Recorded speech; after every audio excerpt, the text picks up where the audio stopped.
ہر صاحب نصاب پر قربانی واجب ہے.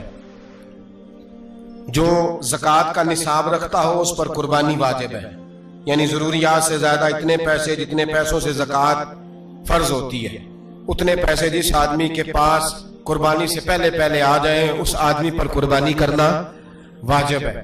بکرا، چھترا، دمبا 1 سال کا یا دمبا 6 مہینے کا ہو پر اتنا بڑا محسوس ہوتا ہو کہ لگے کہ 1 سال کا ہے، اس کی قربانی ہو سکتی ہے. جانور میں کوئی عیب نہیں ہونا چاہیے.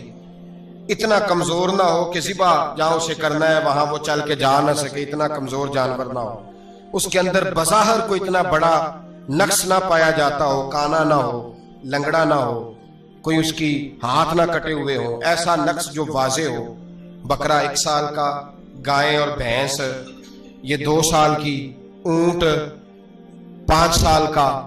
اب اس میں یہ ہے کہ ہمارے بہت سارے دوست چونکہ ہم دیہاتی لوگ ہیں تو پوچھتے ہیں کہ دوندا نہیں ہے تو چوگا نہیں ہے، تو یہ ہماری پنجابی کی اصطلاحات ہیں.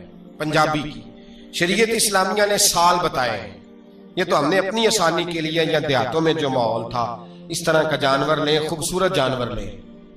جو نصاب ہے وہ بھی میں نے آپ کو بتایا، لیکن ایک اور پہلو بھی ہے. نبی پاک صلی اللہ علیہ وسلم پہ زکوٰۃ کبھی فرض نہیں ہوئی، کبھی حضور پہ زکوٰۃ فرض نہیں ہوئی. نبی پاک صلی اللہ علیہ وسلم کے پاس اتنا سرمایہ کبھی اکٹھا ہوا ہی نہیں کہ زکوٰۃ فرض ہو. لیکن نبی پاک کے صحابہ فرماتے ہیں کہ مدینے کے 10 سالوں میں اللہ کے رسول نے ہر سال قربانی فرمائی ہے، ہر سال قربانی دی. اور جس سال حضور حج کرنے گئے اس سال اللہ کے نبی نے 63 اونٹ ذبح فرمائے. اور حضور صلی اللہ علیہ وسلم جب اونٹ ذبح کرنے لگتے نا تو صحابہ کہتے ہیں اونٹ خود دوڑ کے حضور کے سامنے آ کے لیٹ جاتا اور نبی پاک اسے ذبح کرتے اور فرماتے ہیں ایک دوسرے کو دھکے دیتے اونٹ کے پہلے میں نے جانا ہے ذبح ہونے کے لیے، پہلے میں نے. انہیں پتا تھا کہ جو مصطفیٰ کے ہاتھوں ذبح ہوگا وہ تو دائمی زندگی پا جائے گا، یہاں بھی وہاں بھی زندہ. 63 اونٹ ذبح کیے. ایک اونٹ میں کتنی قربانیاں ہوتی ہیں؟ 7. اب 63 کو 7 سے ضرب دو گے تو کتنی بنے گی؟ اور پھر نبی پاک صلی اللہ علیہ وسلم نے 10 سال مدینہ منورہ میں قربانی دی ہر سال.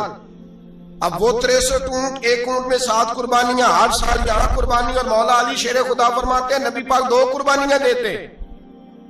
میں نے کہا حضور 2 جانور ذبح کر رہے ہیں آپ، تو حضور نے فرمایا ایک میری طرف سے ایک میری امت کی طرف سے، غریبوں کی طرف سے. اور حضرت علی کو حضور نے وصیت فرمائی تو 2 دیا کرے گا. یا رسول اللہ صلی اللہ علیہ وسلم میں غلام ہوں، خادم ہوں. حضور نے فرمایا علی ایک تو نے اپنی دینی ہے، ایک میری طرف سے دینی ہے. 2 قربانیاں. مولا علی نے بھی ساری زندگی 2 قربانیاں دی. حضرت علی بھی مال کے نصاب نہیں تھے، اپنا مکان ہی نہیں تھا، کوئی کاروبار نہیں تھا، کئی دن فاقے رہتے تھے، پر قربانیاں کتنی دیتے تھے؟ 2. ہمارے پاس ویسے اگر سسرال میں، میکے میں، کزنوں میں کچھ شادی ہو جائے تو 50-60 ہزار کا خرچہ برابر ہے، وہ پکا ہے. اور قربانی کی باری غریب ہو گئے، سارے غریب ہو گئے. کہتے نہیں یہاں مشکل ہے. او خدا کے بندے اللہ کے ساتھ تجارت کر، اس کے رستے میں 1 دے گا، رب تجھے 70 گنا اضافہ کے ساتھ عطا فرمائے گا. قربانی مال کے نصاب پہ ہے. کوشش کیا کریں کہ اللہ کے رستے میں جب دینا ہو پھر لیت العلہ سے بچیں، خوبصورت جانور لائیں. جن کو اللہ نے توفیق دی ہے ان کے لیے نصیحت ہے، جن کو اللہ نے توفیق دی. میں نے اپنے حضرت صاحب کو دیکھا ہے، وہ کہتے تھے کئی جانور اللہ نے بڑا نوازا ہے. کہتے ایک میرا ہے، ایک میرے ماں کا، ایک میرے باپ کا ہے، ایک میرے فلاں استاد صاحب کا، ایک میرے پیر صاحب کا ہے. یہ جانور غوث اعظم جیلانی کا نام کا دے رہا ہوں. اور پھر ایک بڑا خوبصورت جانور بندہ ہوتا اور حضرت خود ان کو چارہ ڈال رہے ہوتے. تو حضور یہ کیا ہے؟ فرمانے لگے یہ میں رسول اللہ کے نام پہ قربان کروں گا، یہ نبی پاک کے نام پر قربان کیا جائے. جن کو اللہ نے حیثیت دی ہے وہ کوشش کریں اپنے محبوب کی طرف سے بھی قربانی کریں. نبی پاک کے نام کی قربانی دے. خوبصورت سا جانور پیارا، پھر اس کی خدمت ہو، پھر اس کی قربانی دی جائے اور نبی پاک کے نام پر قربانی دی جائے. حضور نے خود وصیت فرمائی حضرت ابو بکر صدیق کو. قربانی بڑا حسین عمل ہے اور میرے نبی پاک صلی اللہ علیہ وسلم نے ناراضگی بھی فرمائی. ذرا خوگر حمد سے تھوڑا سا گلا بھی سن لے.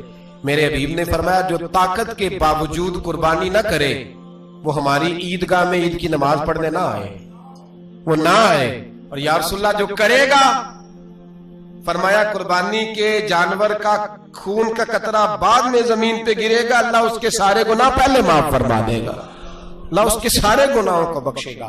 قربانی کریں، خوبصورت انداز میں کریں، اللہ کی رضا کے لیے۔ بزرگوں نے لکھا ہے 3 حصے کرو گوشت کے، ایک گھر میں رکھو، ایک رشتہ داروں میں بانٹو، پڑوسیوں میں بانٹو، اور تیسرا فقط غریبوں کو دو۔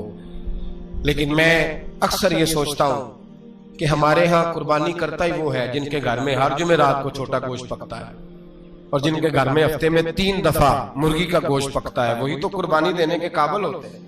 تو وہ بھی اگر قربانی کے بکرے میں سے بھی تیسرا رکھنا چاہیں تو اجازت تو ہے، میں نے کہا سارا رکھنے کی بھی اجازت ہے، لیکن اگر آپ مہربانی کریں، کوشش کریں کہ یار ہم تو سارا سال ہی کھاتے ہیں، اور ہمارے یہاں جو گوشت تقسیم ہوتا ہے نا وہ بھی باری لگی ہوئی ہے، ادھر سے پلیٹ آئی تھی گوشت کی تو ادھر سے بھر کے چلی گئی، بھئی اس نے کی ہے، اس کو بار بار گوشت دینے کا کیا مطلب ہے؟ آپ یہ دیکھیں عزیزوں میں، رشتہ داروں میں، اور میں اگر تھوڑا سا آپ کی توجہ کرانے میں کامیاب ہو جاؤں تو سفید پوش لوگوں کو دیکھیں، کچھ سفید پوش ہیں، سفید پوش جن کے اوپر قرضے ہیں، بیماریوں نے جکڑ لیا ہے، گھر میں بڑے بڑے سخت مریض آ گئے ہیں، سفید پوش پہلے دیا کرتے تھے۔ آپ ان سے پوچھتے ہیں صاحب قربانی، تو بات کو ٹالتے ہیں، وہ کہتے ہیں سوچ رہا ہوں کوئی حصہ ڈال جائے، پردہ پوشی کرتے ہیں، کہتے ہیں کہیں حصہ رکھا ہوا، پردہ پوش۔ اکثر وہ لوگ قربانی نہیں دے پاتے، اکثر دیا کرتے تھے اب نہیں دے پا رہے، کیوں؟ اس لیے کہ مشکلات ایسی آ گئی۔ ان لوگوں کا خیال کریں، ان کے گھروں تک گوشت پہنچا کے آئیں، ان پر توجہ کریں۔ وہ سفید پوش آدمی کبھی ذکر نہیں کرے گا۔ کچھ تو ایسے ہیں جو خود پہنچ جاتے ہیں کہ ہمیں گوشت دیا جائے، لیکن کچھ سفید پوش ہیں لا یسألون الناس الہافا، اللہ فرماتے ہیں کچھ لوگ لپٹ لپٹ کے سوال نہیں کرتے، سفید پوشی کا بھرم رکھتے ہیں، کا مزاج نہیں۔ ان کی طرف دیکھیں، اپنے رشتہ داروں کو دیکھیں، خاص کر ان رشتہ داروں کو دیکھیں جن کا آپ کو پتہ ہے کہ غریب ہیں، مجبور ہیں، ان کے گھروں میں گوشت بھیجیں۔